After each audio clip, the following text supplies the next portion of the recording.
Donc à quoi sert un ingénieur du son? C'est pas parce qu'on a une carte son à 300 euros, qu'on a le micro chinois offert avec, et qu'on arrive à le brancher, qu'on arrive à enregistrer quelque chose, qu'on est ingénieur du son. Non, ça c'est bien, c'est 25% du taf, d'accord, c'est le support technique. Les 75% restants sont plus importants. C'est quelque chose qu'on acquiert avec l'expérience, c'est quelque chose qu'on a en soi ou on ne l'a pas, d'accord, la pédagogie, le relationnel. C'est hyper important de pouvoir être le support critique, entre guillemets, toujours positif. Bref, aujourd'hui on va faire une petite session pour voir un petit peu ce qu'on est obligé de faire lorsque le travail n'est pas correctement réalisé. Donc là, les pistes nous sont offertes gratuitement sur puremix.net. C'est le genre de petite session qu'on adore ne pas avoir. Il y a tous les petits problèmes qu'on déteste. Donc on va écouter ça de suite.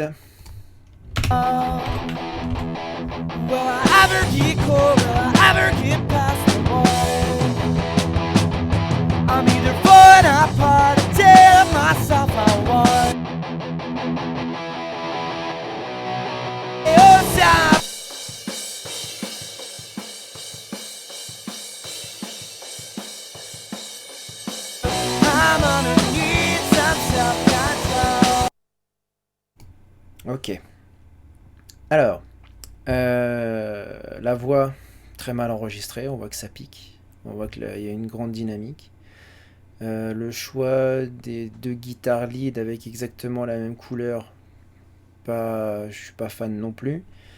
Les overheads, je les trouve un petit peu trop larges. On a l'image fantôme de la caisse claire qui est pas vraiment très précise, d'accord. Et donc à ce moment-là, on va passer la moitié de la matinée avant de commencer à mixer. On n'a pas commencé à mixer, il n'y a aucun plugin, d'accord. Ils sont même pas activés parce que quand on les active, ça engendre du délai.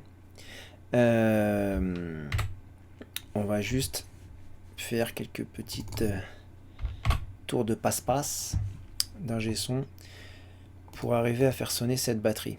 Il faut qu'on arrive à retrouver l'image naturelle. Donc là, j'ai enregistré un petit bout, juste overhead, kick, snare, ce que ça donne de base.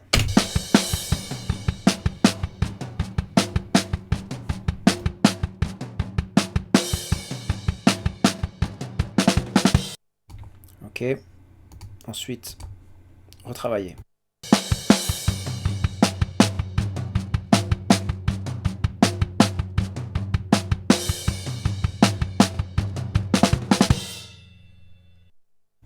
Ok.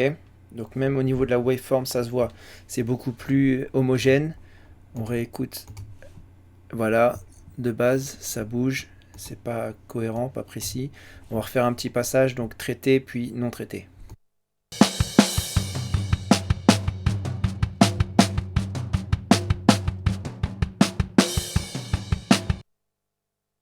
Ok. Donc ça s'entend au casque, ça s'entend sur les enceintes, puisque je l'ai fait sur des enceintes. On a tout le corps de la batterie qui n'était pas présent à l'enregistrement. On a réussi à le récupérer. Ensuite, sans aucune découpe, sans aucun trigger, sans aucun plugin, juste l'expérience. Je vois le petit Home Studios de base arriver avec les derniers plugins qu'il a craqué, les EQ, les compresseurs, sauf que on n'arrivera jamais à récupérer quelque chose de naturel. D'accord? Le traitement qui engendre du traitement, jamais. C'est impossible. On n'arrive pas à créer quelque chose qui n'est pas là. D'accord? Donc voilà. On a vu que la voix n'allait pas, donc ce sera l'objet d'une nouvelle vidéo.